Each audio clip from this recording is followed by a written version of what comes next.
Think আরেকটু relatable হবে। So first of all, আমার মনে আছে এটা হচ্ছে অ্যারাউন্ড 2018, সরি 2018-র মিড সামার হবে। আমি শিকাগো শহরে থাকি তখন, আমেরিকার একটা শহর। আর আমি হচ্ছে তখন মাত্র মাত্র ডেলোয়েটে চাকরি পাই। ডেলোয়েট হচ্ছে একটা international consulting company.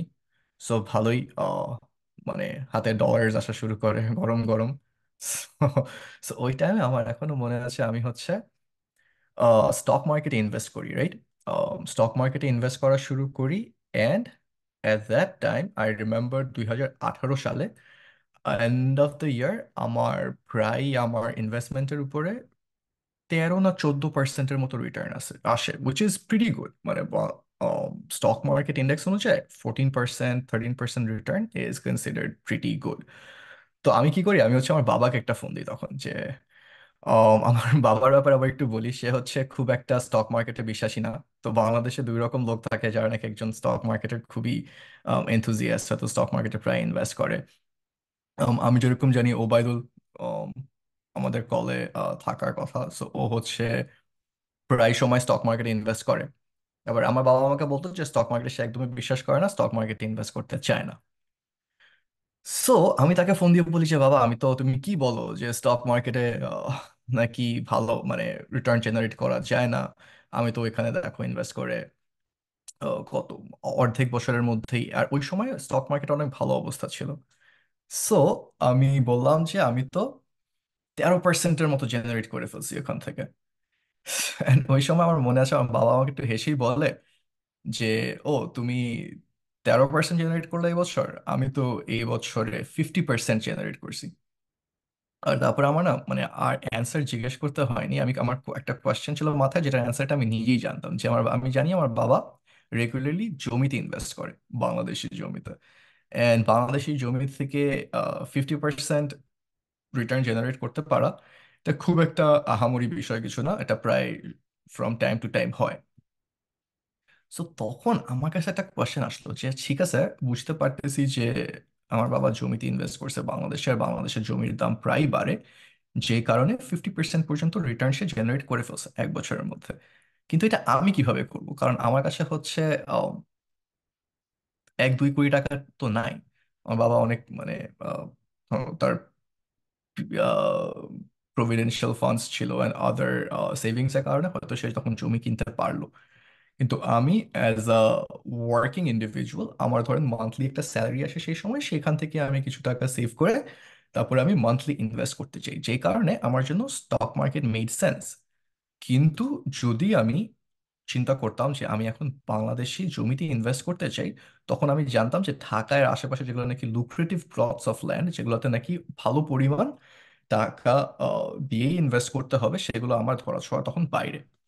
So in that case, তখন আমি চিন্তা করলাম যে একটা সলিউশন যদি এরকম থাকতো, যেখানে নাকি আমি প্রতি মাসে মাসে একটা সার্টেন অ্যামাউন্ট অফ মানি, আমার যেই সেভিং হোক না কেন, আমি তা দিয়ে ইনভেস্ট করতে পারবো বাংলাদেশি জমিতে along with everyone else, তাহলে পরে এই সলিউশনটা আমি আমার নিজের জন্য খুব ইউজ করতে পারতাম।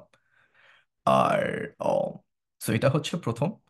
সেকেন্ড হচ্ছে যে ওই সময় আমার অনেক ফ্রেন্ডস, তারাও হচ্ছে আমার মতো বয়সী, তো তারাও হচ্ছে চাকরি বাকরি করে।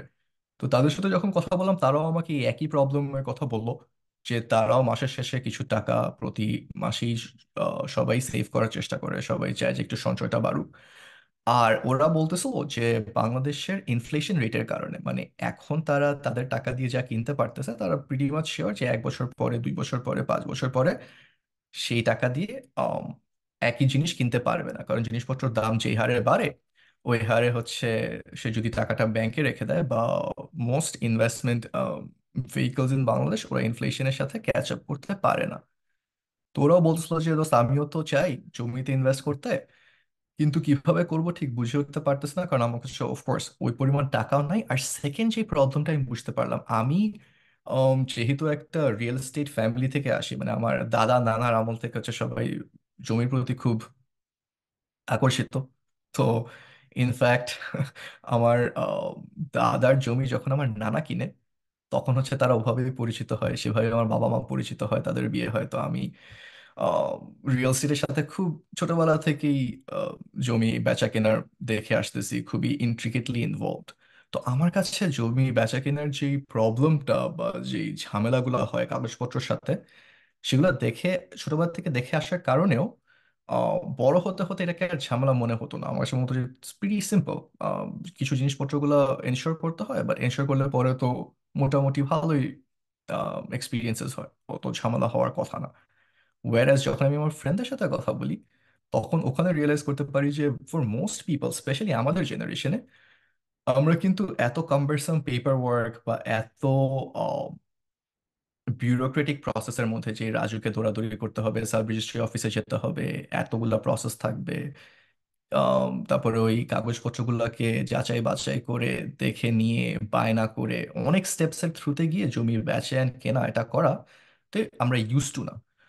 তো ধরলাম এক নম্বর প্রবলেম তো হচ্ছে জমি কেনার টাকা নাই। কিন্তু যদি টাকা থাকতো, তাহলেও অনেক লোকের কাছেই, অ্যাকচুয়ালি ম্যাক্সিমাম লোকের কাছে আমাদের জেনারেশনের, এই জমির কাগজপত্র বোঝাটা খুব ডিফিকাল্ট হয়ে যেত। সো এই ডিফিকাল্টির কারণে অনেকেরা জমিতে ইনভেস্ট করতে পারতেছে না। সো তারা যেরকম খুব ইজিলি হচ্ছে স্টক মার্কেটে ইনভেস্ট করা যায় বা মিউচুয়াল ফান্ড সঞ্চয়পত্রতে ইনভেস্ট করা যায়, জমিতে ইনভেস্ট করাটা অত ইজি হয় না মানুষের জন্য। ওই হচ্ছে বিউরোক্রেটিক প্রসেসগুলো চলে আসে যে আমি তো পারি না, জানি না, বা কিভাবে করব, আমি তো ও এক্সপার্ট না রিয়েল স্টেটের। সো এইসব চিন্তা করেই আমরা ভাবলাম যে আচ্ছা, এরকম কি কিছু করা যায় যে, যদি চিন্তা করি যে একটা 5 কোটি টাকার জমি আছে পূর্বাচলে, এই জমিটাকে আমি জানি যে যদি এখন কিনতে পারি, আগামী কিছু বছরের মধ্যে এই জমির দাম ডাবল হয়ে যাবে, মানে 5 কোটিরটা 10 কোটি হয়ে যাবে। তো আমি কিনতে পারবো না, আমার কাছে এখন 5 কোটি টাকা নাই। বাট এরকম হতে পারে যে আমার 1,000 ফ্রেন্ডস আছে এরকম, বা 10,000 ফ্রেন্ডস, 10,000 লোক আমরা মিলে একসাথে কি এই জমি কিনতে পারি কিনা। তো জমি জমার আগেও কিন্তু অনেকেরাই হচ্ছে একসাথে মিলে জমি কিনতো, রাইট? যে আমি জানি না আপনারা শুনেছেন কিনা, বাট আমি এটা দেখে আসছি খুব কমন যে 10 জন, অ্যাজ মাচ এস 16 জন ফ্রেন্ডসরা একসাথে মিলে একটা জমি কিনে, তারপরে ওটাকে মাঝে মাঝে ইভেন ডেভেলপারদেরকে দিয়ে ওখানে বাসাও বানায় ফেলে, আহ, বাসায় থাকার জন্য, বা কিনে রেখে দেয় as an investment vehicle. So informally এই জিনিসটা কিন্তু হচ্ছিল। কিন্তু জমি জমার আগে ওটা কি হতো যে, যদি দেখা যায় এই জমিতে আমরা 16টা ফ্ল্যাট বানাতে পারবো, তাহলে অনলি অ্যাজ মাচ এস 16 জন মিলে কিন্তু ওখানে জমি কিনতে পারে, এর বেশি কিনতে পারে না। ওরা 5 কোটি টাকার যদি আহ, জায়গার কথা চিন্তা করি, 10 জন ওখানে কিনতে গেলে পরে এক একজনের কাছে 50 লাখ টাকা করে থাকতে হবে। আর আমার ইউজ কেসে যেটা নাকি বলছিলাম, আমি তো প্রতি মাসে মাসে ইনভেস্ট করতে চাই। আমি চাই হচ্ছে আমার এই মাসের স্যালারি আসবে, স্যালারি থেকে আমি যদি 15,000 টাকা 20,000 টাকা সেভ করি, তাহলে আমি চাই এই 20,000 টাকা দিয়েই আমি কোনো জমিতে ইনভেস্ট করতে পারবো। আর সেকেন্ড যে প্রবলেমটা সেটা হচ্ছে যে, আমি এই জমিতে ইনভেস্ট করা শুরু করলাম, ধরো আহ, কিছু মাস পরে, 6 মাস বা ইভেন 1 বছর পরে আমার কাছে মনে হলো আমার এখন কিছু টাকা দরকার। ধরলাম আমি ওই টাইমের মধ্যে ওভার দ্য পিরিয়ড অফ 1 বছর প্রায় 10 লাখ টাকা মতো ইনভেস্ট করে ফেলছি। তো এখন আমি চিন্তা করলাম আমার এখন 3 লাখ টাকা দরকার, আমি একটু দেশের বাইরে যাব কোনো চিকিৎসার জন্য বা যেই আমার কারণ হোক না কেন। তো তখন কিন্তু অ্যাজ আ জমি, আমি যদি আমার 12 জন বা 10 জন ফ্রেন্ড মিলে একটা জমি কিনে থাকি, তাহলে কিন্তু আমার পক্ষে ওই টাকাটা বের করে আনা তখন পসিবল না। সো এই দুইটা প্রবলেম ফার্স্ট অফ অল বলে রাখি। একে তো হচ্ছে আমি প্রতি মাসে মাসে 50 লাখ টাকা হবে না, আমার একবারে অনেক মাস ওয়েট করে 50 লাখ টাকা জমায় তারপরে জমি কিনতে ইনভেস্ট করতে হবে। আর দ্বিতীয়ত হচ্ছে যে যদি আমি চাই কিছু টাকা বের করে আনবো, তাহলে হবে না। হয়তো আমার পুরা 50 লাখ টাকার যে পোর্শনটা আছে, 10 ভাগের 1 ভাগ ওটা কোনো একটা ফ্রেন্ডকে বিক্রি করে দিতে হবে। যদি আমার থেকে কেউ কিনে নেয়, তখন হচ্ছে আমি পুরা 50 লাখ টাকা একবারে পেয়ে যাচ্ছি। কিন্তু আমার যে ইউজ কেস, আমার 10 লাখ টাকা ইনভেস্ট করলাম আমি বছরে, আর আমি ওখান থেকে 3 লাখ টাকা বের করতে চাই বছর শেষে, কারণ আমার কোনো একটা কারণে দরকার, আমি হয়তো ওটাকে আবার পরে এসে দিয়ে দিব বা না দিলাম। এই দুইটা ইউজ কেস চিন্তা করেই আমরা চিন্তা করলাম যে ওয়াই নট একটা প্ল্যাটফর্ম বানাই, যে প্ল্যাটফর্মে যদি আমরা একটা 5 কোটি টাকার জমি কিনি, তারপরে 5 কোটিকে 1,000 দিয়ে ভাগ দিই, তাহলে পরে দেখলাম যে 50,000টা ভাগ হয়। একটা জমির 50,000 ভাগ করে ওটাকে লিস্ট করি, রাইট? যেটা 5 কোটির জমি 50,000 ভাগ, তখন এক একটা ভাগের দাম 1,000 টাকা। তো এখন যে কেউ 1,000 টাকা থেকে শুরু করে, যে চায় 1,000 টাকা দিয়ে একটা ইউনিট কিনতে পারবে এক ভাগ, যে চায় যে 10,000 টাকা দিয়ে 10টা ইউনিট কিনতে পারবে। আবার যার চিন্তা যে আমি 50টা ইউনিট, 50,000 টাকা বা মাসে 1 লাখ টাকা ইনভেস্ট করতে চাই, এই মাসে আমি বোনাস পেলাম, আমি চিন্তা করলাম আমি 1 লাখ টাকা ইনভেস্ট করবো, তো আমি 100টা ইউনিট কিনে ফেললাম। আবার পরের মাস থেকে আমি চিন্তা করলাম আমি 10,000 টাকা আমার রেগুলার স্যালারি থেকে সেভ করে 10টা ইউনিট করে বা 20টা ইউনিট করে কিনতে থাকলাম। আর এক একজনের এক এক রকম গোলস হয়। তো একজন হয়তো চিন্তা করতে পারে যে আমি একটা গাড়ি কিনতে চাই 5 বছর পরে। অনেকেরা চিন্তা করে যে বাসা কিনবো, অনেকেরা চিন্তা করে যে ফ্যামিলির সাথে কোনো একটা ফরেন ডেস্টিনেশনে ঘুরতে যাব, অনেকেরা আবার চিন্তা করে যে বিদেশে পড়াশোনার জন্য টাকা জমাতে হবে। যে যারই গোল হোক না কেন, সেভিংস এর জন্য বা ইনভেস্টমেন্টস এর জন্য, একটা প্রবলেম যেটা সবাই ফেস করে, স্পেশালি বাংলাদেশে, সেটা হচ্ছে যেহেতু আমরা একটা ইম্পোর্ট ওরিয়েন্টেড কান্ট্রি। আমি একটা গাড়ির এক্সাম্পল দিয়ে বলি। আমি যদি আজকে চিন্তা করি যে আমি 5 বছর পরে একটা গাড়ি কিনবো, 20 লাখ টাকার ধরলাম, যে গাড়িটা আমার পছন্দ, আমি 20 লাখ টাকায় কিনতে চাই। তো যেটা হয় হচ্ছে আমার তখন চিন্তা করতে হবে আমি 5 বছর আমার টাইম লাইন, আমি যদি 4 লাখ টাকা করে প্রতি বছর সেভ করতে পারি, তাহলে 4 5 20, আমি 5 বছর পরে 20 লাখ টাকা দিয়ে গাড়িটা কিনতে পারবো। কিন্তু এই যে 5 বছর সময়, 5 বছর পরে দেখা যাবে যে ইনফ্লেশন প্লাস ডলার রেট বাড়ার কারণে সব মিলায় আমার ওই 20 লাখ টাকার গাড়িটা হয়তো 30 লাখ টাকায় গিয়ে বসে আছে। যে আমি ঠিকই আমার গোল মতো 20 লাখ টাকা সেভ করে ফেলছি, কিন্তু আমি যে জিনিসটার জন্য সেভ করতেছিলাম, কিনতে চাচ্ছিলাম ওই 20 লাখ টাকার গাড়ি, সেটা এখন 30 লাখ টাকা। তো আমি তো আমার স্বপ্নটা পূরণ করতে পারলাম না, বা আমি গাড়িটা কিনতে পারলাম না। সো এই কারণে দেখা যায় যে যদি আমরা এই ও, ওই 5 লাখ টাকাটাই আমি প্রতি মাসে মাসে যেটা সেভ করছিলাম, যে আমি যদি বছরে 4 লাখ টাকাও সেভ করতে চাই, আমি যদি মাসে মাসে জমিতে ইনভেস্ট করে রাখতে পারি, তাহলে ওই 5 বছর পরে দেখা যাবে ওই জমি থেকে আহ, না হলেও ওই যে আমার 30 বা 35 লাখ টাকার মতো যদি চলে আসে বা 40 লাখ টাকাও আসে, আমি কিন্তু আমার 30 লাখ টাকার গাড়ি ঠিকই কিনতে পারতেছি। তো এই কারণেই হচ্ছে জমি জমা স্টার্ট করা, যে একটা ফ্র্যাকশনাল ইনভেস্টমেন্ট প্ল্যাটফর্ম, একটা 5 কোটি টাকার জমিকে 50,000টা ভাগ করে আমরা সবাই মিলে মাসে মাসে ওখানে টাকা দিয়ে, বা এক একজন এক এক অ্যামাউন্ট অফ টাকা দিয়ে জমিটাতে ইনভেস্ট করা। এন্ড তারপর যে কোনো সময় যদি আমার লাগে যে মাঝখানে আমি চিন্তা করছি গাড়ি কিনবো 5 বছর পরে, কিন্তু দেখা গেল 1 বছর 2 বছর পরে আমার কোনো কারণে এমার্জেন্সি টাকা লাগতেছে, তাহলে আমার পুরাটা না, আমি চিন্তা করলাম যে আমার 2 লাখ টাকা লাগবে, আমি 200টা ইউনিট, বা তখন যদি দেখি যে 150টা ইউনিট মিলেই আমার 2 লাখ টাকা হয়ে যায়, তাহলে 150টা ইউনিট আমি সেকেন্ডারি মার্কেটে, মানে আমি বললাম যে আমি এখন বিক্রি করে দিব। আতিকুল ইসলাম, সে হচ্ছে বলল যে ওই টাইমে সে 20টা ইউনিট কিনবে। হাবিব ইমন বলল যে ও 50টা ইউনিট কিনবে ওই টাইমে। সো আমাদের সেকেন্ডারি মার্কেটে দেখা যাচ্ছে যে আলভি সাকিব ও 150টা ইউনিট লিস্ট করেছে। এই 150টা ইউনিটের মধ্যে থেকে এক একজন এক এক অ্যামাউন্টে, বা হয়তো এমন কেউ হতে পারে যে এসে ওই সময় পুরো 150টা ইউনিটই কিনে নিবে। সো যে যেভাবেই হোক না কেন আমার থেকে আমার ইউনিটগুলো কিনে নিতে পারবে। সো আমি আমার ইউনিটটাও বেচতে পারলাম, অন্য কেউ এসে আমার ইউনিটটা কিনতেও পারলো বা কিনে নিল। আর সেকেন্ড অফ অল হচ্ছে যে আমার পুরা যেই ওখানে আমার 500 ইউনিট, আমার পুরো 500 ইউনিট বেশি দিতে হচ্ছে না, আমি আমার টাকা যতটুকু টাকা দরকার অতটুকু অনুযায়ী আমি আমার সেল করতে পারতেছি। আমি আবার পরের মাসে চাইলে কিছুটা আবার কিনে ফেললাম আমার টাকা রিকোয়ারমেন্ট শেষ হয়ে গেলে, বা আমি যখন বোনাস পেলাম আমি আমার ওই যে টাকা টাকা উইথড্র করেছিলাম ওটাকে আবার রিফিল করে রাখলাম টুয়ার্ডস মাই গোল, যে আমার তো এখনো 5 বছর পর গাড়ি কিনতে হবে। Does this make sense? মানে আমরা কি করার চেষ্টা করতেছি, জমি জমার প্ল্যাটফর্মটার পারপাসটা কি? সবাই যদি আহ, একটা আমাকে একটু রিয়াকশন দিয়ে থামস আপ দিতে পারে, তাহলে পরে it will be really helpful for me.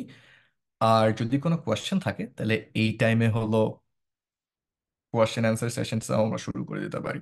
I think আজকের সেশনটা আমরা খুবই ইন্টারঅ্যাক্টিভ রাখার চেষ্টা করব। তো আমি প্রথমেই অ্যারাউন্ড 15 মিনিটের মতো কথা বলে ফেলছি।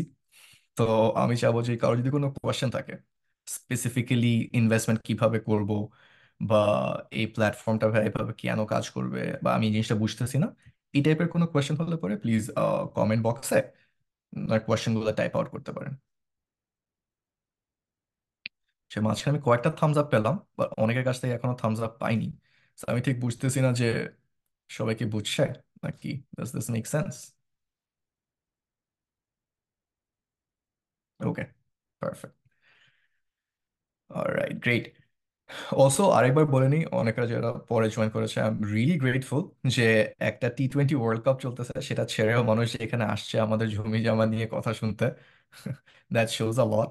সো এই সেশনের পরে আমরা হচ্ছে আপনাকে একটা ইমেল পাঠাবো, রাইট? ওই ইমেলের মধ্যে একটা ভিডিও থাকবে যেখানে হাউ দ্য জমি জমা প্ল্যাটফর্ম ওয়ার্কস, তো জমি জমা প্ল্যাটফর্মে কিভাবে যে লগ ইন করে রেজিস্টার করে ইনভেস্ট করতে হয় সেটাও দেয়া থাকবে। প্লাস যেহেতু আপনারা এই টাইম নিয়ে আমাদের কথা শুনতে আসছেন, আমরা একটা আপনাদের সাথে ডিসকাউন্ট কোড শেয়ার করব। So when you are investing, আপনার আপনার ইনভেস্টমেন্ট অ্যামাউন্টের মধ্যে থেকে কিছু ডিসকাউন্ট পাবেন। সো এই টাকাটা জমি জমা তার নিজের ফান্ড থেকে দিয়ে আপনার জমি কেনার কস্টে আহ, আর একটু চিপার বানানোর চেষ্টা করবে। ঠিক, রায়ান আহমেদ বলছে can I talk. Rayan, let me see, can I find where you are. হ্যাঁ, রায়ান, তোমাকে আনমিউট করার পারমিশন দেওয়া হয়েছে। So if you want, I think you can now. আসসালামু আলাইকুম ভাইয়া। ওয়ালাইকুম আসসালাম রায়ান। ভালো আছেন ভাইয়া? হ্যাঁ ভাই, ভালো আছি, তুমি ভালো আছো? জি ভাইয়া। তো ভাই আমার বলো। মেইনলি দুইটা প্রশ্ন ছিল, এই দুইটাই আর কি মেইন হ্যাঁ। জানার ইচ্ছা, এই জন্য আজকে টি-20 ওয়ার্ল্ড কাপ পাচ্ছি এখানে আসা। আহ, হ্যাঁ ভাই, বলো। তো আমার প্রথম যে প্রশ্নটা সেটা হচ্ছে, আপনাদের যে সেলিং অপশন, লেটস সে আমি আজকে 5টা ইউনিট কিনলাম, এখন যে সেল রাইট। করবো এটা টোটালি সেকেন্ডারি মার্কেটে আরেকটা বায়ার, বায়ার বলতে যে কি আপনাদের আরেকজন ইউজার ইউজার থাকে যে সেই। কিনতেছে, হ্যাঁ হ্যাঁ। হুম হুম। বেসিক্যালি আমি আপনাদের কাছে আর আমার ইউনিটটা সেল করতে পারবো না, এই তো? হ্যাঁ, তো আমি তোমাকে এটাকে আরেকটু ডিটেইলে বলি। সো ফার্স্ট অফ অল হচ্ছে যে তুমি জমি জমার কাছে বিক্রি করতে পারবা না যে তা না। হ্যাভিং সেড দ্যাট, আমরা দেখতেছি যে আমাদের এভরিডে ইউজার কাউন্ট না গ্রো করে। তো ধরো আজকে যদি আমাদের প্ল্যাটফর্মে এসে দেখলাম যে আমরা 50 জন কিনছে, কালকে দেখতেছি যে 75 জন কিনছে, তারপরের দিন দেখতেছি যে 100 150 জন হয়ে যাচ্ছে। সো এখন যেহেতু আমরা খুবই আর্লি স্টেজ স্টার্ট আপ, আমাদের গ্রোথ রেটটা খুবই হাই। সো এই কারণে আমরা যখন নাকি দেখি যে কোনো একটা ইউজার সেল করতেছে, তাদের কিন্তু ইউনিট আমরা আলাদা করে অন্য ইউজারদেরকে দেখাই না। কারণ কি হতো, যদি আমরা দেখো যে জমি জমা বলতেছে আমি এখানে কয়েক হাজার ইউনিট বিক্রি করতেছি, আর তুমি ওখানে বলতেছো যে আমি 5টা ইউনিট, আলাদা একটা সেপারেট পেজে যদি দেখাইতাম, তাহলে দেখা যেত সবাই এসে জমি জমার কাছ থেকে কিন্তু ইউনিট কিনে নিয়ে চলে যাচ্ছে, তোমার ইউনিটগুলো কিন্তু বিক্রি হতো না। সো এর জন্য আমরা যেটা করছি হচ্ছে, বলছি তুমি যখন সেল করবা, আমরা তোমার ইউনিটগুলোকে জমি জমার যেই প্রাইমারি মার্কেট, প্রাইমারি ইউনিট মানে যেখানে হোল্ড করি আমরা, ওখানে কিন্তু এনে অ্যাড করে দিই। তো ধরো তুমি বিক্রি করতে যাচ্ছ, আহ হুমায়রা হচ্ছে কিনতে যাচ্ছে। তো হুমায়রা কিন্তু ওখানে গিয়ে দেখবে না যেটা রায়ান বিক্রি করতেছে। সে ডিরেক্টলি গিয়ে ধরো বললো যে আমি 10টা ইউনিট কিনবো। তো তখন সে যখন 10টা ইউনিট কিনতেছে, তখন তার প্রথম 5টা ইউনিট যে তোমার ছিল, ওই প্রথম 5টা বিক্রি করার পরে যদি দেখি যে আরো ইউনিট লাগবে, মানে অন্য ইউজারদের ইউনিট বিক্রি হয়ে গেছে, তারপরে আরো ইউনিট কিনা বিক্রি হচ্ছে, যেটা নাকি আমাদের ডেইলি হয়, তখনই হচ্ছে আমরা জমি জমার ইউনিটগুলো বিক্রি করি। সো এখন পর্যন্ত যত নাকি দেখতেছি যে ইউজার বেস গ্রো করতেছে, তখন কিন্তু তুমি যদি লিস্ট করো তোমার খুব তাড়াতাড়ি ইউনিট বিক্রি হয়ে যাচ্ছে। সো এখনো জমি জমাকে সেল ব্যাক টু জমি জমা অপশনটা আমাদের ইন্ট্রোডিউস করতে হয় নাই। হাউ এভার, আমরা কিন্তু এটা অলরেডি বিল্ড করে ফেলছি। তার মানে হচ্ছে যদি আমরা এমন একটা সময় দেখি যে আহ, রায়ান অলরেডি লিস্ট করছে সেকেন্ডারি মার্কেটে, 5 দিন হয়ে গেছে, ওর জমি তো এখনো বিক্রি হয় নাই, তখন আমরা কি করব, সেল ব্যাক টু জমি জমা অপশনটাকে জাস্ট এনেবল করে দিব। তখন তুমি জমি জমাকেও বিক্রি করতে পারবা, কিন্তু সেই সময় তোমার একটা পার ইউনিটের 150 টাকা ফি দিতে হবে। আম, যেটাকে মানে তুমি আইডিয়ালি সেটা করতে চাবা না। তো যেটা তুমি করতে চাবা হচ্ছে যে ঠিক আছে, আমি দেখতেছি এখন এই জমির কারেন্ট মার্কেট ভ্যালু ধরলাম 1100 চলতেছে, আমি এক কাজ করি, আমি পার ইউনিট 20 টাকার ডিসকাউন্ট দিই। তো তখন কিন্তু তোমার ইউনিটগুলোকে আলাদা করে দেখানো হবে সেম মার্কেট প্লেসে। যে দেখানো হবে যে আমাদের এখানে জমি জমা ইউনিট বিক্রি করতেছে 1100 করে, কিন্তু আরেকটা ডিসকাউন্টেড অপশন আছে যেখানে নাকি 5টা ইউনিট বিক্রি হচ্ছে 1080 টাকা করে। তখন তোমার ইউনিটগুলো কিন্তু সাথে সাথে বিক্রি হয়ে যাচ্ছে। বা অনেকেরা তখন কি করে, চিন্তা করলো যে ঠিক আছে আমি আরো 5 দিন পরে কিনতাম, তারা এই ডিসকাউন্টটা পাওয়ার জন্য আজকেই কিনে ফেলবে। সো ওই সব অপশন এক্সস্ট হয়ে যাওয়ার পরে তোমার যদি মনে হয় যে না, আমি আহ, 150 টাকার একটা ফি দিয়ে তারপরে জমি যে আমার কাছে বিক্রি করে দিতে চাই, সেটাও সম্ভব। এটাকে একটা fixed deposit last type. Resort টাইপের হ্যাঁ, লাস্ট জমি রিসোর্ট জমা। ফিক্সড ডিপোজিট, যে আমি ফিক্সড ডিপোজিট করেছিলাম 5 বছরের জন্য। আমি এই মাঝখানে অনেক লিকুইডিটি পাচ্ছি, কিন্তু যদি ওয়ার্স্ট কেস সিনারিও দেখি যে আমার খুবই টাকা দরকার এখন এই মুহূর্তে, আর আমার অলরেডি দেখতেছি যে আমি এখন লিস্ট করার সাথে সাথে কোনো বায়ার নাই, তখন আমি জমি জমাকে বিক্রি করে দেবো। Make sense? জি ভাইয়া। ভাই আরেকটা, আমরা হুম যে যখন সেল করব, এখানে হুম। মোস্ট প্রবাবলি ওয়েবসাইটে বলা ছিল যে প্রফিটের উপর আপনারা 20% চার্জ করেন, am I right? Yes. So তুমি যদি প্রফিট আচ্ছা। করো, মানে ধরো তোমার এই, তুমি আজকে 1,000 টাকায় কিনলা, পরে দেখলা তোমার ইউনিট 2,000 টাকা হয়ে গেছে, তো তুমি যে 1,000 টাকা লাভ করলা, ওই লাভের উপরে আমরা 20% প্রফিট শেয়ার করি। কিন্তু তুমি কিন্তু যদি লাভ আহ, না করো, হ্যাঁ, তাহলে পরে কোনো প্রফিট শেয়ার নেই, মানে তখন কিন্তু তোমাকে ভাই এই 20%টা বেশি হচ্ছে না? কারণ যদি আমি এভাবে একটু বলি যে হুম আপনারা অলরেডি জমিটা কিনে ফেলছেন 5 কোটি টাকায়, am I right? Hmm. Right. হ্যাঁ। তো আপনারা জমি কেনার পরে ওটাকে ভাগ করছেন নাম্বার অফ ইউনিটস দিয়ে, যেটার ফলে বর্তমান প্রাইস হচ্ছে 1,000 টাকা। তো ধরেন ইয়েস। 3 বছর পরে, 3 বছর পরে অ্যারাউন্ড 60% রিটার্ন আসলো কথার কথা। বর্তমানে একটা ইউনিটের দাম হয়ে গেছে 1,600 টাকা। হ্যাঁ, রাইট। এখন যখন একজন আপনার থেকে বাই করতেছে, সে কিন্তু হুম হুম। 1,600 টাকা দিচ্ছে। ষোলোশোতে আর কিনতেছে। অর্থাৎ আপনি আপনি কিন্তু 600 টাকা বেশি পাচ্ছেন এখন। আপনার কিন্তু আপনার রাইট। কাইন্ড অফ একটা ইনকাম, মানে প্রফিট হয়ে যাচ্ছে বা ইনকাম বলতে পারেন, আসলে রাইট, এটা হচ্ছে হচ্ছে তুমি তিন এখন। বছর পরে বলতেছো না? জি। হ্যাঁ, এটা হচ্ছে ধরো কস্ট অফ ক্যাপিটাল। তো প্রথম প্রথম আমাদের এটা হতে পারে যে এইটা আমার 3 বছর পরেও গিয়ে দেখা যাবে যে জমিটা সেল আউট হয় নাই, তখন 3 বছর পরেও ওই জমি ইউনিট কেনা হচ্ছে। ওর তুমি যেটা বললা যে তুমি আমাকে বিক্রি করে দেওয়ার পরে সেকেন্ডারিতে তোমার এটা 1,600-তে বিক্রি হচ্ছে, কিন্তু এটা কিন্তু একটা কস্ট অফ ক্যাপিটাল আছে। কস্ট অফ ক্যাপিটাল মানে ধরো যে জমি জমা, যে এই জমিটা 5 কোটি টাকা দিয়ে কিনে রেখে দিছে, রাইট? এটা যদি আমি হ্যাঁ, এই জমিতে না রেখে ব্যাংকে রাখতাম বা অন্য যে কোনো জায়গায় ইনভেস্ট করে রাখতাম, আমার একটা গ্রোথ হতো না? কিন্তু ভাই জমিতেও তো গ্রোথ হচ্ছে না, কারণ জমিতে জমি তো তো গ্রোথ নর্মালি হচ্ছে, কখনো তো এটাই তো ডিপ্রিসিয়েট বললাম, তো করে তিন না। বছর পরে কি আমি যেই জমির আসলে মার্কেটের দাম হচ্ছে 1,600 পার ইউনিট, ওটাকে তখন আমি 1,600 দিয়ে, মানে যদি জমির দাম আসলে 8 কোটি হয়, তাহলে আমার ইউনিটের দাম হবে 1,600। তখন কি আমি হ্যাঁ। 1,600 ইউনিট 1,600-তে বেচতে চাবো না? তখন কি আমি বলবো যে আমি 3 বছর না পরে ভাই, 1,600 এক্স্যাক্টলি এক ভাইয়া, হাজারে আপনি বেচবো? তো এখন ওই অনুযায়ী বেচতেছেন 1,600-তে। কিন্তু হুম আমি হুম যেটা বলতেছি, আপনার কস্ট ছিল এখানে 1,000। হ্যাঁ, কারণ আপনি 600 টাকা নিচ্ছেন, যেহেতু হুম হুম। আপনারা মানে দাম ইয়ারের সাথে সাথে অ্যাপ্রিসিয়েট করছেন, যাতে নতুন বায়াররা আর পুরোনো বায়ারের মধ্যে একটা আহ, মানে কি বলবো, একটা ভালো রিলেশন থাকে, যে পুরোনো বায়াররা করতে না পারে, যারা বুঝতে পারে যে সময়ের না, সাথে সাথে আমরা অ্যাপ্রিসিয়েট হয়েছে কিন্তু প্রাইসটা। প্রাইসটা বাড়াই হচ্ছে ইয়ারের সাথে সাথে না, আমরা হচ্ছে বছরে 3 মাস পর পর, তো বছরে জি ভাই, 4 কোয়ার্টারলি এটা আপনাদের ইভ্যালুয়েশন। বলা ছিল। তো এইটা হচ্ছে জি। যদি জমির দাম এক। বেড়ে থাকে হ্যাঁ। তখনই কিন্তু দাম বাড়ে, এমন না যে আচ্ছা টাইম গেছে দেখে টাইম বাড়ায় দিই। তো এমনও হতে পারে কোনো কোয়ার্টারে কোনো দাম বাড়ে নাই, কারণ দেখা গেছে যে জমির দাম আসলে বাড়ে নাই। বুঝতে পারছো ব্যাপারটা? এখন ভাই আমার মেইন কনসার্নটা হচ্ছে এই 20%, আমার কাছে মনে হচ্ছে একটু বেশি হয়ে যায়। ভাই 20% বেশি মনে হতে পারে, কিন্তু এখন তুমি চিন্তা করো এভাবে যে অনেকগুলা কিন্তু কাজ আছে যেটা নাকি তোমার ওই জমি মেনটেন করার জন্য লাগতে হতে পারে। তো ওয়েন জমি জমা ইজ ট্রাইং টু ইনভেস্ট, আরো জমি যখন নাকি আমরা অ্যাকোয়ার করব, তখন কিন্তু প্রতিটা জমি আমাদের মেনটেন করতে পারতে হবে না, দখলে রাখতে পারতে হবে না। বাংলাদেশে কিন্তু মানে অনেক কাজ, জমি কিন্তু জাস্ট কিনে রেখে দিলাম আমার মনে হবে যে আচ্ছা এটা আছে, এরকম না।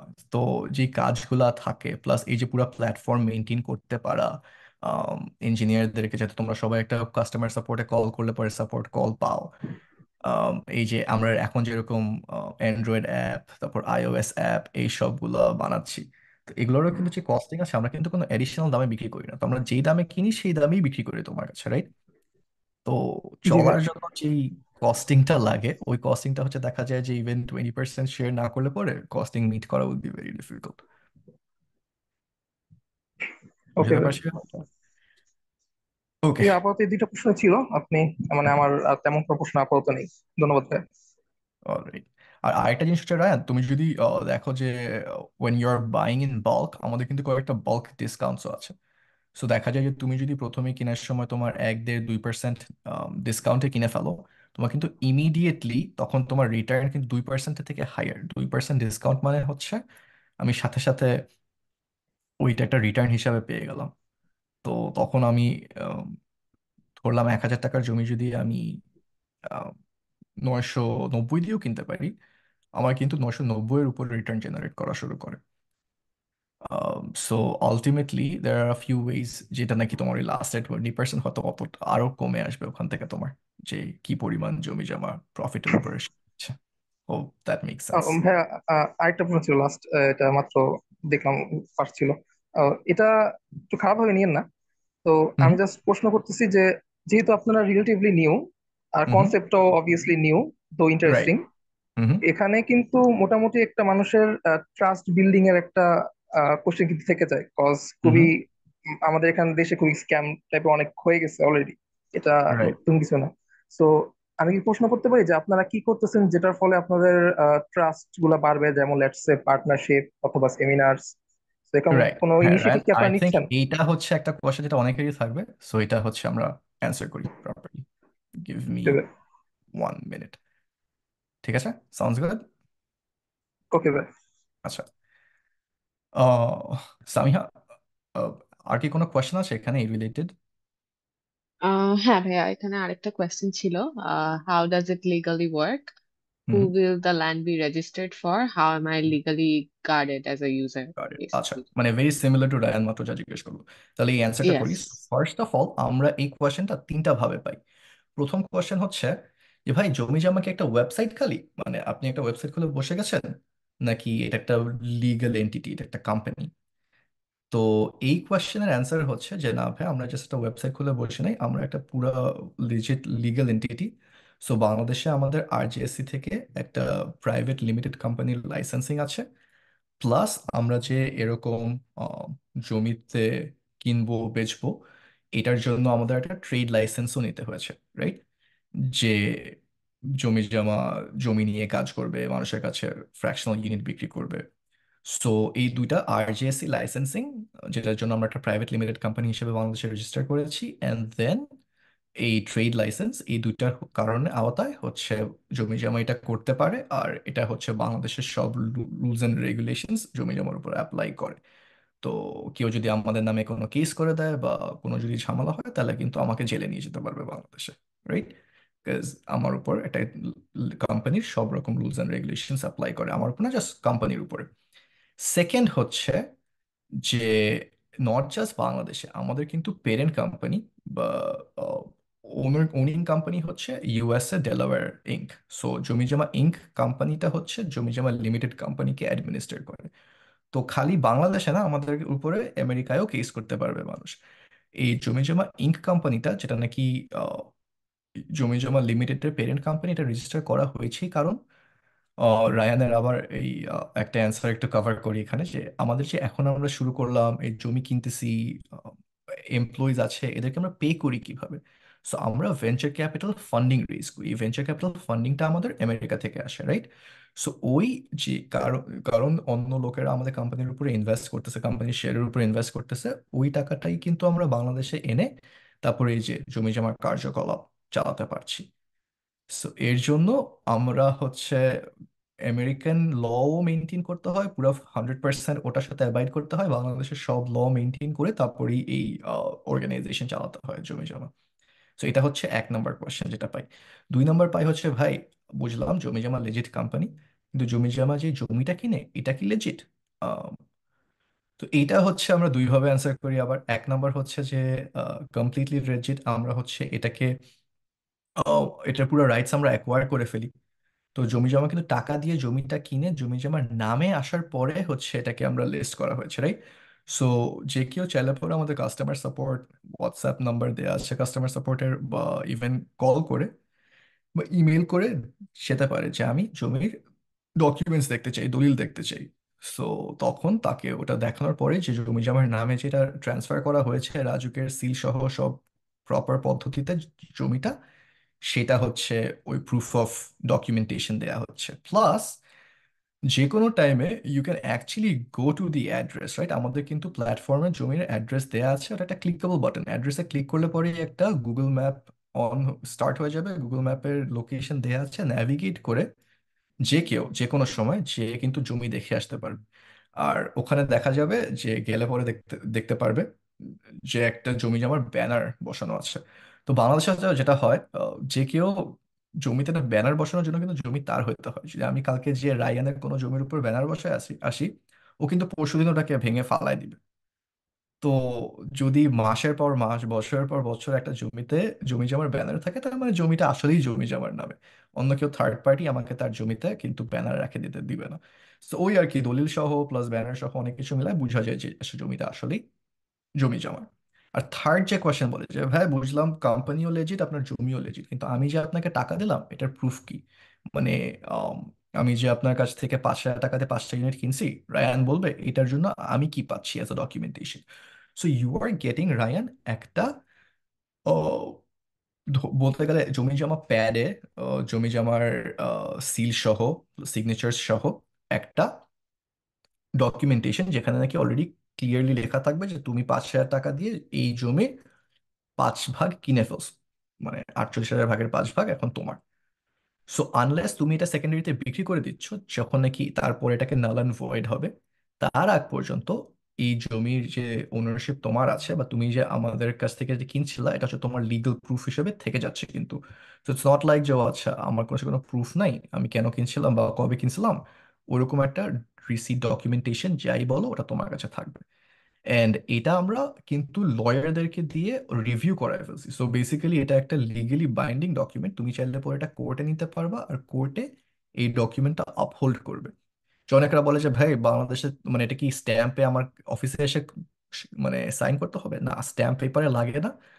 আমরা যে পিডিএফ ডকুমেন্টটা দিব, ওখানে হচ্ছে আমরা জমি জমার লোগো, জমি জমার সিগনেচার এন্ড জমি জমার ওই যে যেটা বলছিলাম যে আমাদের ট্রেড লাইসেন্স এন্ড এইসব ইনক্লুড করে দিয়ে we make it legit enough so that তুমি এই ডকুমেন্ট ইউজ করে প্রুফ করতে পারো একটা কোর্টের কাছে যে আমি এই অর্গানাইজেশনকে বা জমি জমা লিমিটেড কোম্পানিটাকে এত টাকা দিছিলাম, তারপর ওরা আমাকে আমার জিনিস দেয় নাই, বা আমার এই যে তাদের সাথে আমার যেই টার্মস এন্ড কন্ডিশন সাইন করে আমি প্ল্যাটফর্মে রেজিস্টার করেছিলাম, সেই টার্মস এন্ড কন্ডিশনের কোনো একটা জিনিস মিট হয়নি। Does that answer your question? যাদের মেক সেন্স করে একটু আমাকে একটা থামস আপ সাইন দিয়ে দেখিয়ে দিয়েন। তাছাড়া দেখছিলাম আমি যে রায়ানের পরে আরো কিছু লোকজন বলতে চাচ্ছিল কথা। So green Grove farms co আছে এখনো?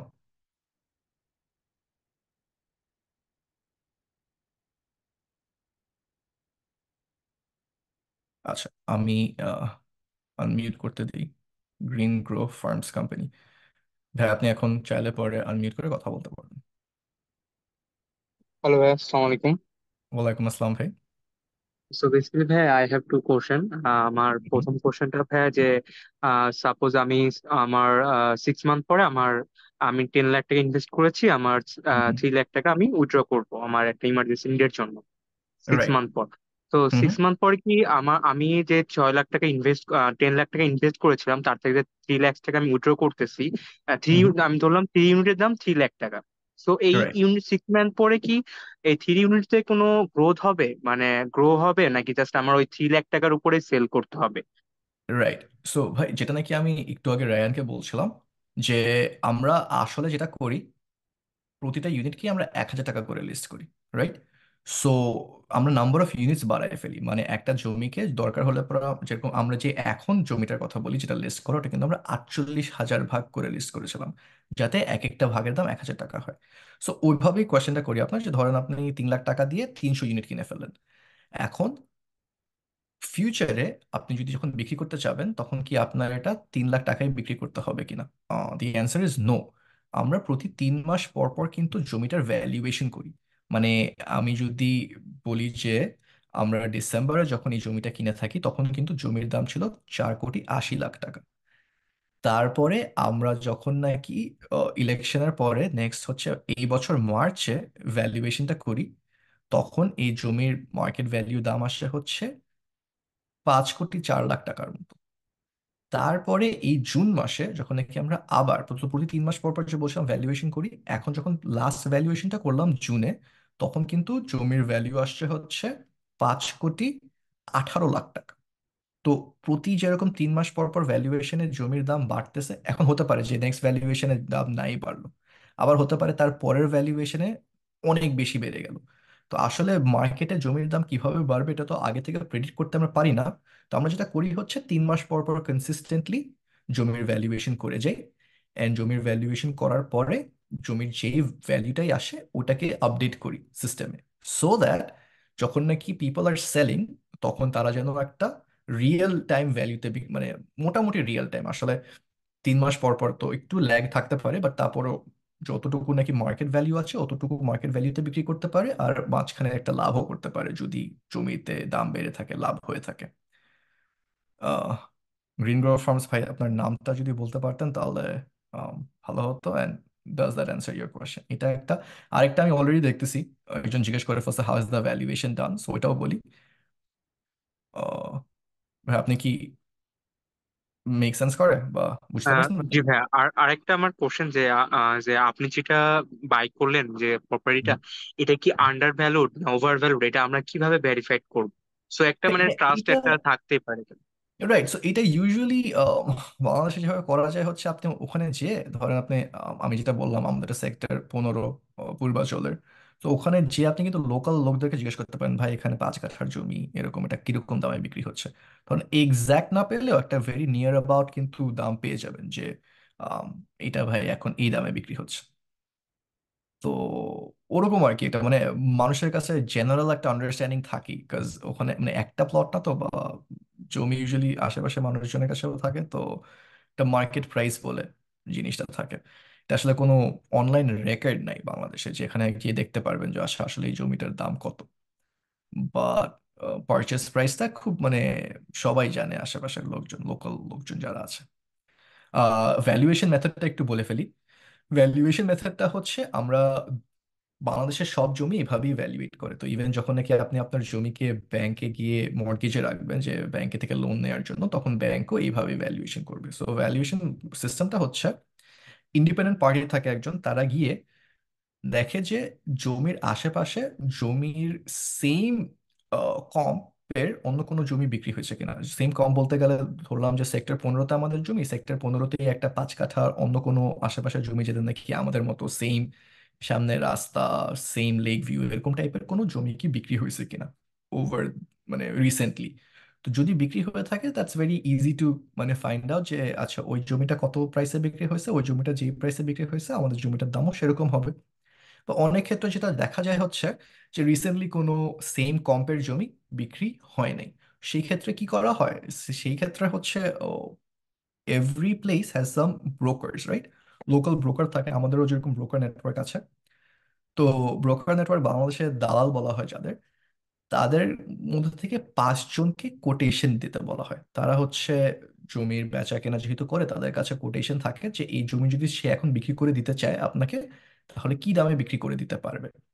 তো এরকম 5 জন ইন্ডিপেন্ডেন্ট কোর্টস যখন নাকি নেওয়া হয়, ওই 5টা কোর্টের যখন নাকি অ্যাভারেজ করা হয়, সেই অ্যাভারেজটাই হচ্ছে আমরা পরে becomes the new price of the land. তো একজন বলল 5 কোটি 20 লাখ, একজন বলল 5 কোটি 10 লাখ, একজন বলল 5 কোটি 15 লাখ। তো তখন তিনটা মিলায় অ্যাভারেজে 5 কোটি 15 লাখ আসবে। ইউজুয়ালি এত ভেরিয়েশন হয় না, ইউজুয়ালি হচ্ছে হাজারে বা খুব বেশি হলে 1 লাখ এদিক ওদিক হয়। সো ওই 5টা কোটের ভেরিয়েশন মিলায় হচ্ছে জমির নতুন ভ্যালুয়েশনটা সেট করা হয় যে আচ্ছা এই 5টার অ্যাভারেজ আসছে হচ্ছে 5 কোটি 15, তার মানে এখন জমির নতুন দাম হবে 5 কোটি 15 লাখ টাকা। Make sense Ehsanul Karim? হচ্ছে if I want to sell back, আচ্ছা ফার্স্ট বলছে হচ্ছে do we have access to the valuation certificate from time to time. Valuation আসলে কোনো সার্টিফিকেট থাকে না, it's just because valuation is done at the point. তো আহ, যারা নাকি ভ্যালুয়েশনটা করে দেয়, যদি ব্যাংক করে দেয় তখন ওটা ব্যাংকের কাছেই রাখে, বা যদি আমরা যেরকম আমাদের ইন্ডিপেন্ডেন্ট যে ইয়ে আছে, আম, দালাল নেটওয়ার্ক বা ইন্ডিপেন্ডেন্ট ব্রোকার যেটা বলি, তাদের থেকে যখন নাকি আমরা ভ্যালুয়েশনটা পাই, তখন ওদের এই বেসিসে আমরা যেরকম আমাদের প্রাইসটা বসাই দিই। But the best way to know the current price of the land is, যেরকম আমরা বলতেছি এখন ভাই পূর্বাচলে যে জমিটা এখন লিস্ট করা আছে জমি জমা প্ল্যাটফর্মে, ওটার দাম হচ্ছে 5 কোটি 18 লাখ টাকা। সো এহসান ভাই, আপনার বেস্ট বেট হচ্ছে আপনি ওখানে গিয়ে জিজ্ঞেস করতে পারেন যে ভাই এই জমিটা 5 কোটি 18 লাখ টাকা বলছে ঠিক আছে নাকি বেশি বলতেছে বা কম বলতেছে। সো তখন কিন্তু ওখানে লোকাল আপনার কাছে সবসময় ব্রোকারের আশেপাশে পেয়ে যাবেন আপনি। তো কিছু লোকাল লোকদেরকে জিজ্ঞেস করলে পরে তারাই বলে দিতে পারবে যে আচ্ছা না ভাই দিস মেক সেন্স, বা হ্যাঁ এইটুকু বেশি এইটুকু কম হতে পারে। ওভারঅল মানে 5 কোটি সামথিং টাকার জমিতে 5,18,00,000 টাকার টাকা যদি কেউ 17 লাখ বলে বা 19 লাখ বলে, তখন খুব একটা বেশি ডিফারেন্সেস আসে না over the long term. But যদি কেউ দেখে যে না 5,18,00,000 বলতেছে আসলে কিন্তু 5,10,00,000 টাকা ভ্যালু, তখন একটা প্রবলেম হতে পারে যে বেশি কম বলতেছে বা বেশি বেশি বলতেছে, যে আসলে 5,10,00,000 না, আসলে তো ভ্যালু হচ্ছে 5,30,00,000। সো ওই জায়গায় হচ্ছে একটু প্রবলেমস হতে পারে। সেকেন্ড হচ্ছে, if I want to sell back to জমি জমা with 150 টাকা fee, when can I get the money? Is there any guaranteed timeline? হ্যাঁ ভাই, সো যেটা হচ্ছে when you ask for it, so sell back to জমি জমা অপশনটা যেটা বলছিলাম, এখন পর্যন্ত আমাদের দরকার হয়নি, সো আমরা এখন পর্যন্ত ওটাকে লাইভ করিনি। যখন নাকি দরকার হবে লাইভ করে দিব, তখন হচ্ছে it will be a 1 day process of verification, যে when you want it, তখন আমাদের এন্ড থেকে কিন্তু আমাদের হচ্ছে একটা মানে basically it's like a button আছে, যেটা নাকি আমরা আপনার পোর্টফোলিওতে যে ইউনিটগুলো আছে ওটা এসে জমি জমার পোর্টফোলিওতে অ্যাড হয়। আর হচ্ছে আমাদের এন্ড থেকে আপনার জমি জমা ব্যালেন্স একটা সেকশন থাকবে প্রোফাইলে, সো সেখানে গিয়ে আমরা ব্যালেন্সটা অ্যাড করে দিব। সো এটা ইনস্ট্যান্টলি হয়ে যাবে। এরপরে ওখান থেকে যখন নাকি আপনি আপনার ব্যাংকে উইথড্র রিকোয়েস্টটা পাঠাবেন, যে আমি বিক্রি করে দিছি 5টা ইউনিট, 5,000 টাকা দিয়ে কিনছিলাম, 7,500 টাকায় বিক্রি করছি, সো এখন যে টাকাটা আমার মানে জমি জমা ব্যালেন্স আসছে ওটা আমি আমার ব্যাংকে ট্রান্সফার করবো, সেটা যখন নাকি আমরা ট্রান্সফার করে দিই তখন এটা মাঝে মাঝে ব্যাংকে যেতে 2 দিন 3 দিন সময় লাগে। সো আই উড সে আমরা যেটা নাকি বলে রাখি, আমরা 3 to 5 days এর একটা টাইম লাইন দিয়ে দিই ইউজারদেরকে, যে 3 থেকে 5 দিনের মধ্যে ইউল get the money in your account. এটা আমাদের এন্ড থেকে না, এটা আনফর্চুনেটলি বাংলাদেশের ব্যাংকিং ইনফ্রাস্ট্রাকচারের জন্য ডিলেটা হয় একটু, 3 থেকে 5 দিনের যে টাইমটা লাগে। Hope that answer just question.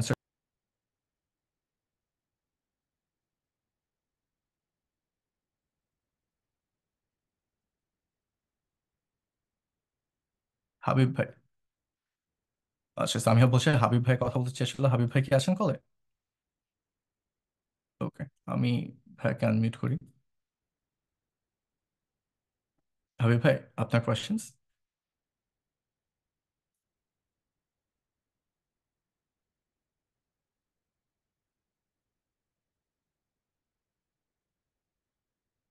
Habib ইমন ভাই, আপনি কিন্তু চাইলে পরে এখন আনমিউট করে আপনার কোয়েশ্চেন্স জিজ্ঞেস করতে পারেন।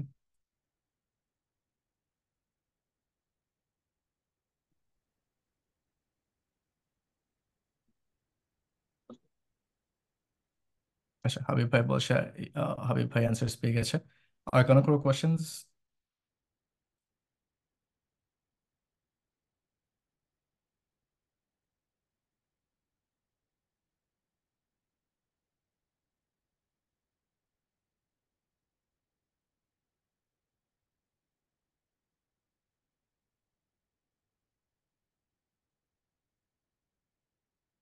ওকে, আরো কোনো কোয়েশ্চেন না থাকলে উই ক্যান এন্ড, আমরা প্রায় 1 ঘন্টা পিরিয়ড পার হয়ে যাচ্ছে। সো আরো 1-2 মিনিট ওয়েট করি আমরা, যদি কোনো কোয়েশ্চেন্স পাই তাহলে উই উইল অ্যান্সার দ্যাট, নাহলে Samia let's and the call.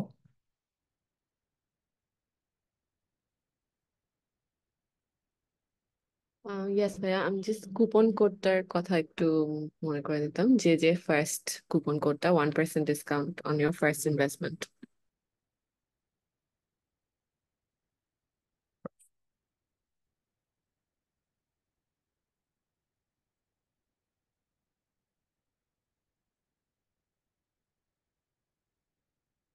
Alright, I think we are good to go. তাহলে সামিয়া যেটা বললো, যে যে ফার্স্ট কুপন কোডটা ইউজ করে আপনি 1% ডিসকাউন্ট পেতে পারেন আপনার ফার্স্ট পারচেজের উপর। আর তাছাড়া যারা নাকি এই লাইভ সেশনটা অ্যাটেন্ড করেছে তাদের জন্য একটা লাইভ সেশন অ্যাটেন্ড করার জন্য ডিসকাউন্ট করতে থাকছি। Alright, thank you so much for attending. আর আই থিঙ্ক ওয়ার্ল্ড কাপ এখনো চলতেছে, সো যারা নাকি দেখতে চায় এখন we can go back and watch it. Thank you so much. আল্লাহ হাফিজ, বাই।